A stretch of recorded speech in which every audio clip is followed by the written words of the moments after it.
กราบสบายดีพ่อพี่น้องพังลาวกราบสวัสดีพ่อแม่พี่น้องพังไทยทั้งภายในและต่างประเทศบนสกุลสุคนมื้อนี้บอลอนสิพาทุกคนมากินข้าวมื้อนี้สิกินข้าวเนาะก็คือเก่ากันแล้วนอกจากเราเรื่องแล้วหลายอย่างละมื้อนี้ก็ซื้ออาหารตามเคยนะทุกคนไข่สื่อไข่มื้อนี้ก็ได้เบิ่งคลิปพี่น้องพังไทยเนาะอยู่ใน TikTok ก็เอาลงให้เบิ่งแหละทุกคนไปค้นหาเบิ่งในคลิปเก่าๆที่ข้าพเจ้าเอาลง2-3 มื้อก็ขอบใจเนาะที่บางส่วนเพิ่นเข้าใจคนลาวเกี่ยวกับการขัดแย้งความคิดเห็นต่างๆของผู้หลักผู้ใหญ่ทางบ้านแต่ประชาชนก็บ่ฮู้หยังคือละว่าแหละแม่นอยู่ว่าเพิ่นเป็นตัวแทนของประชาชนแต่เขาก็บ่ฮู้หยังนะก็ขอบใจเนาะขอบใจไอ้น้องพังไทยที่เข้าใจคนลาวเฮา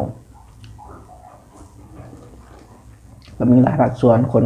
เฮ็ดคลิปออกมาให้กำลังใจคนลาวนี่แหละที่มาเฮ็ดเวียกอยู่พังไทยที่มาใส่แรงงานนั่นแหละเพื่อเลี้ยงครอบครัวเลี้ยงปากเลี้ยงท้องตัวเองคันมีก็คือสิบ่มาแหละคือก็ย้อนความทุกข์ความยากแหละแต่ว่ามาหนึ่งมากับประเทศไทยหนาอยู่หนาเฮ็ดเวียกหนาเที่ยวนะเป็นประเทศที่หนาลงทุนที่สุดในเอเชียบอกความจริงหนึ่งมาในเอเชียใน11ประเทศนี่นะ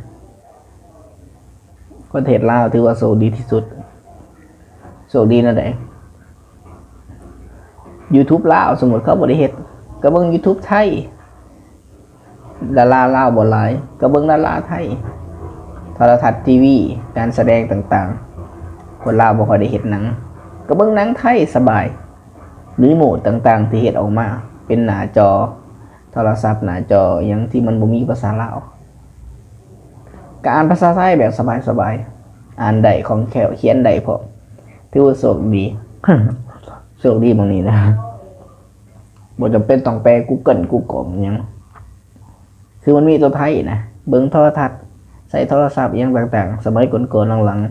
ๆ15 ปีที่แล้วข้าพเจ้าจำความได้โทรศัพท์ต่างๆโนเกีย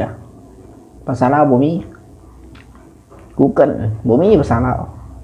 ข้อมูลต่างๆ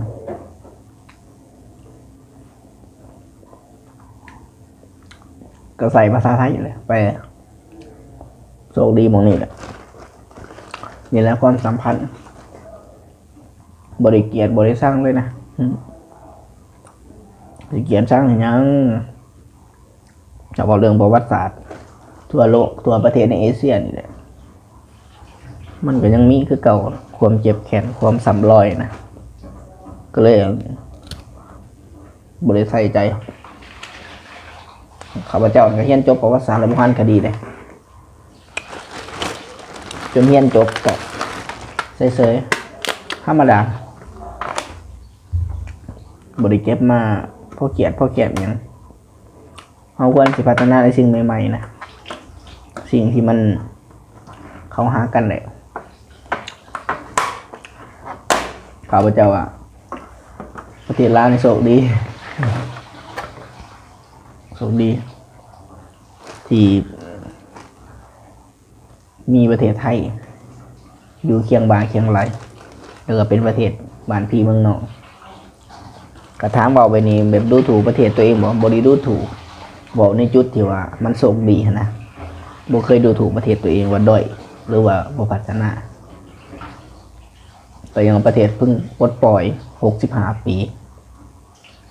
ปลดปล่อยมันก็ค่อยๆไปแหละแต่ว่าเรื่องความสุขดีนะสินค้าว่าต้องจำเป็นต้องผลิตซื้ออย่างเดียวคนเราซื้ออย่างเดียวสบายบ่จำเป็นต้องผลิต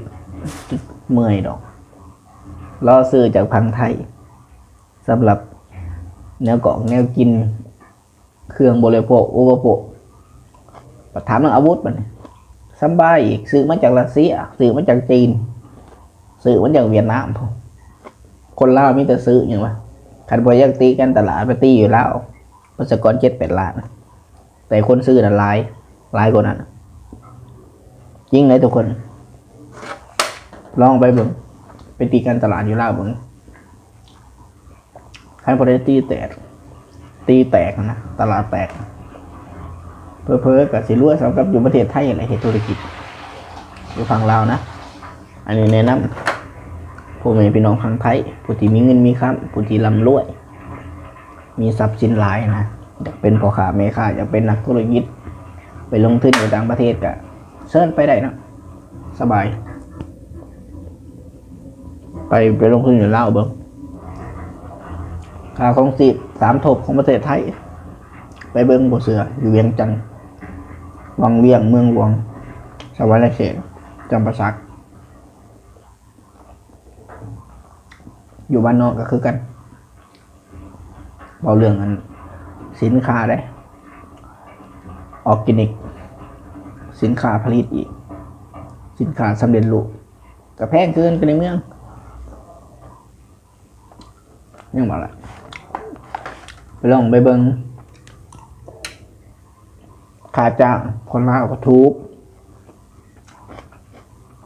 ขายแห้งบริแพงไปบอกญี่ปุ่นสลัดจีนญี่ปุ่นไปต่างโรงงานอยู่แล้วหลายพันคนลาวอะเขาก็เห็นเบี้ยคนที่เขาเรียนจบนะเขาโรงงานเองเขาบริมาไทยบางคนก็มีหลายบริมาไทยไปโรงงานอยู่เวียงจันทน์มีหลายแห่งแต่เงินเดือนบ่สูงคือว่าบัดนี้บางคนก็บ่อยากกลับมาเฮ็ดเวียกอยู่ไทยเนื่องจากว่าวันเสาร์วันอาทิตย์ละเมื่อบ้านนอกนะมันมีหลายปัจจัยมีหลายเหตุผลบ่อยากมาอยู่ไทยเพราะว่ามันเสาร์อาทิตย์หยุดกับเมื่ออยู่บ้านนอกเมื่อยามพี่ยามนอกยามพ่อแม่หรือว่าไม่เฮ็ดเวียกนะบางคนก็เมื่อเลี้ยงงัวเลี้ยงควายเลี้ยงหมูหลายอย่างหลายปัจจัยทุกคนอันนี้เหตุผลเขาจะเล่าให้ฟังส่วนหนึ่งกับมาไทยคือหนักมากอย่างที่พี่น้องพี่ไลน์นะบางคนก็อยู่10-20 ปีนะน้องก็ยังมานั่งก็ยังมานั่งสินะร้านก็ยังมาอยู่นั่งสินะให้ทุกคนเข้าใจน้องกัน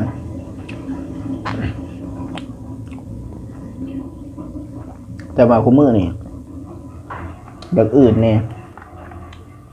การค้าขายอยู่ไทยเดี๋ยวนี้จะเป็นอย่างเราว่าเป็นทั่วโลกบ่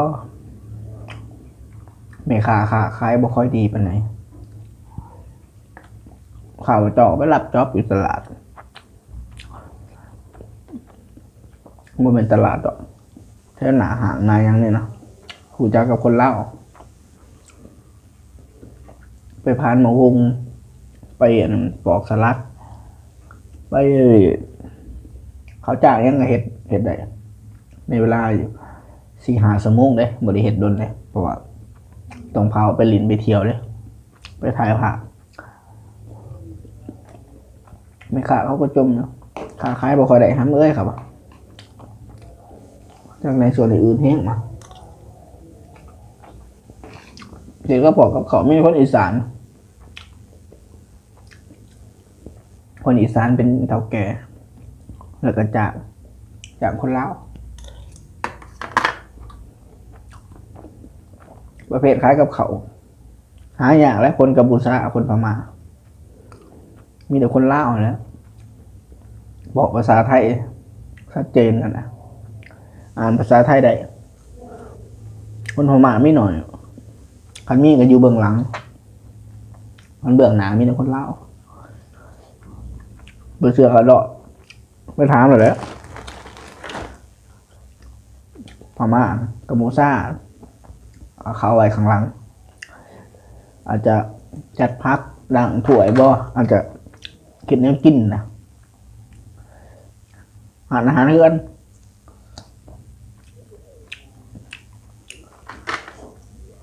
สุดท้ายคนลาวมาเห็นแบบนี้เห็นเบียด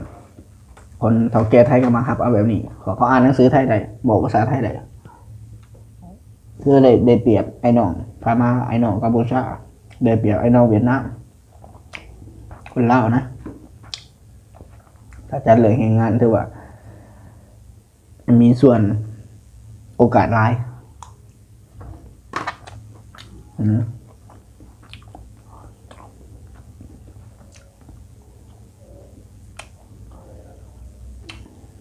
ไม่ได้บอกนะไม่เชื่อกับไปถามเบิ้งทุกคนไปศึกษาเบิ้งดูก่อนพอถึงไอ้ตำรวจเนี่ยช่วงนี้เศรษฐกิจไม่ค่อยดีสาธุเดี๋ยวพอไปก่อไปกวนข้าเจ้าลายกูท่านมีวัดพระท่านต่อบัตรกับมิกูกำลังเก็บกำเงินคำกับมินะข้าเจ้าก็สิเฮ็ดอยู่ดอกบัตรเอ็มโมโดโอยูนะเพิ่งมาจากลาวเลยนะให้ข้าเจ้าได้จัก3 เดือนก่อนแน่แต่ข้าเจ้าก็ไปต่อบัตรทุกเดือนบัตรพาสปอร์ตข้าเจ้าบริตายได้คนลาวเลยมีหน่อยได้สิเฮ็ดให้บัตรตายบ่มีได้ทุกเดือนไปต่อ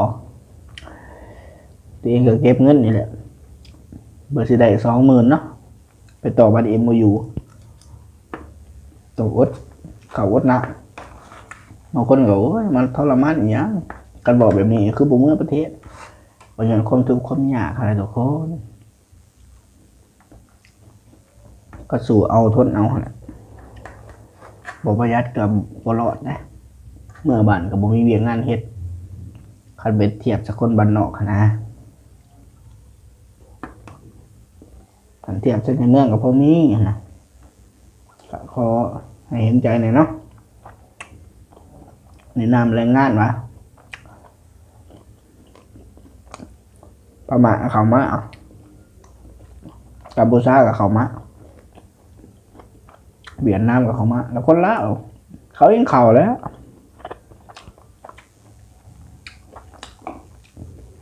นะประเทศอื่นยังเขามาเห็นได้คลิปนี้กับที่ซ้ำนี่นะทุกคนฝากกดไลค์กดแชร์กดตามไปกำลังใจครับบอกเราเด้อ